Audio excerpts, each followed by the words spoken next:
గుత్తి వంకాయని ఇలా ట్రై చేసి చూడండి, చాలా బాగా కుదురుతుంది. గుత్తి వంకాయ ఇలా ట్రై చేస్తే మీ ఫేవరెట్ అయిపోతుంది. ఇంకా మసాలా కోసం ముందుగా స్టవ్ ఆన్ చేసి స్టవ్ పై కొన్ని పల్లీలు వేయించుకోవాలి. ఆ వేయించుకున్న పల్లీలోని పొట్టు తీసి మిక్సీలో వేసుకోవాలి. అదే మిక్సీ జార్లోకి కొబ్బరిని కాల్చుకొని చిన్న చిన్న ముక్కలుగా తీసుకోవాలి.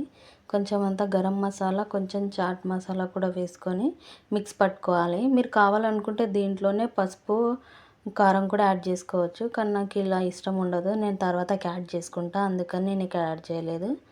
వంకాయల్ని ఇలా 4 మూలలుగా కట్ చేసుకొని వాటన్నిటికీ మధ్యలో ఇలా నింపుకోవాలి. మసాలానంతా మధ్యలో ఇలా పెట్టుకుంటూ అన్నిటికీ నింపుకోవాలి. ఇలానే వంకాయలన్నిటిని అలానే 4 మూలలుగా కట్ చేసుకొని వంకాయలో ఇలా మసాలా మొత్తం నింపుకోవాలి. అన్నీ అలాగే చేసుకొని పక్కన పెట్టేసుకోవాలి.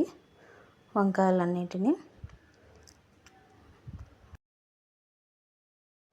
పక్కన పెట్టేసుకోవాలి. వీటిని ఇక్కడ ప్యాన్ పెట్టి ప్యాన్లో ఆయిల్ వేసి ఆయిల్ హీట్ ఎక్కిన తర్వాత ముందుగానే కట్ చేసి పెట్టుకున్న ఆనియన్, టమాటా, కొద్దిగా అంత కరివేపాకు వేసి వాటిని కొంచెం బాగా రోస్ట్ అయ్యేలాగా వేయించుకోవాలి లైట్గా. ఇవి ఇక్కడనే కొంచెం ఉడికిపోతుంటాయి, మగ్గనిచ్చుకోవాలి కొంచెం సేపు. ఒక 2 మినిట్స్ అట్లా క్యాప్ పెట్టి మగ్గనిచ్చుకున్న తర్వాత వీటిలోకి తగినంత కొద్దిగా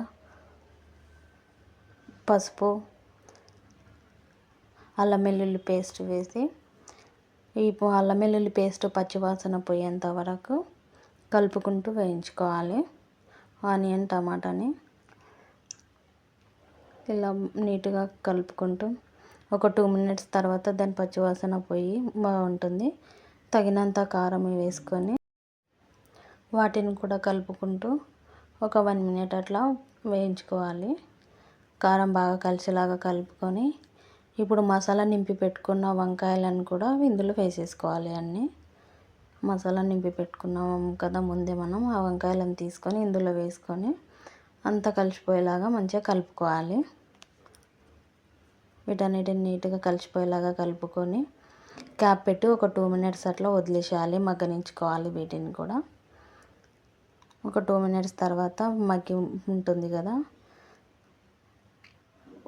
వంకాయ, చూడండి చాలా బాగా మగ్గిపోయింది. ఈ వంకాయలో మనకి ఇప్పుడు కొన్ని కావలసినంత మన గ్రేవీకి సరిపడా, వంకాయ ఉడికి గ్రేవీకి సరిపడా వాటర్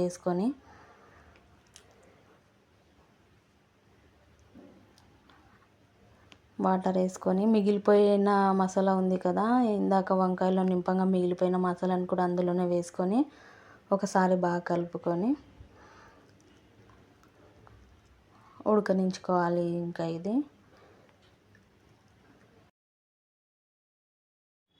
పైనుంచి కొంచెం ఉప్పు వేసుకొని తగినంత గ్రేవీ చిక్కగా ఉడికించుకొని క్యాప్ పెట్టి ఉడికించుకోవాలి. అది క్యాప్ పెడుతుంటే తొందరగా మగ్గుతుంటుంది వంకాయ. మీకు తగినంత గ్రేవీ వచ్చేదాకా ఉడికించుకొని పైనుంచి కొత్తిమీర జల్లి సర్వ్ చేసుకోవడమే. చాలా టేస్టీగా కూడా ఉంటుంది, చాలా బాగుంటుంది. ఒక్కసారి ఇలా ట్రై చేయండి. ఇది మీకు ఎలా అనిపించిందో కామెంట్ చేయండి. మరిన్ని వీడియోస్ కోసం ఛానల్ని సబ్స్క్రైబ్ చేసుకొని లైక్ చేసి సపోర్ట్ చేయండి ఫ్రెండ్స్. మీ సపోర్ట్ చాలా ఇంపార్టెంట్. ఇలా ఒకసారి ట్రై చేసి చూడండి, చాలా బాగుంటుంది టేస్ట్ కూడా. అంతే, గ్రేవీ చిక్కబడ్డాక పైనుంచి కొత్తిమీర చల్లి సర్వ్ చేసుకోవడమే. చాలా అంటే చాలా బాగా కుదురుతుంది. Thank you. Bye bye.